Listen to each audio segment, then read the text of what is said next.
ஜெபம் என்ன? வாயை திறந்து நம்முடைய பிரச்சனையெல்லாம் பேசுறது கிடையாது. ஜெபம் என்றால் வாயை திறந்து நம்முடைய விருப்பத்தை பேசுகிறது. என்ன வேணுங்கிற விருப்பத்தை பேசுகிறது. நான் நிறைய முறை சொல்லியிருக்கிறேன்.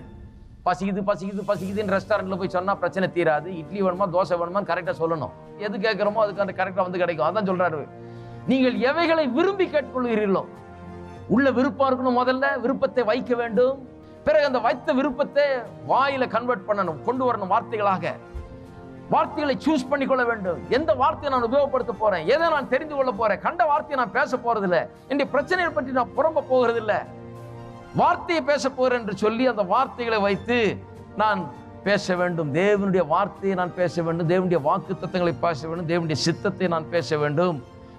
தேவன் எனக்காக வைத்திருக்கிற விருப்பங்களை வேத வசனத்தின் மூலமாக அறிந்து கொண்டு அதை நான் பேச வேணும். என்னுடைய பிரச்சனைக்கான பதில்கள் எல்லாம் தேவனுடைய வார்த்தையில் அடங்கி இருக்கிறது. ஆகவே என்னுடைய வாயை திறந்து தேவனுடைய வார்த்தையை பேசும்போது தேவனை மகிமைப்படுத்துகிறேன், ஜீவனை பேசுகிறேன், மரணத்தை வெளியேற்றுகிறேன், மரணத்தை நிராகரிக்கிறேன், ஜீவனை தெரிந்து கொள்கிறேன். நான்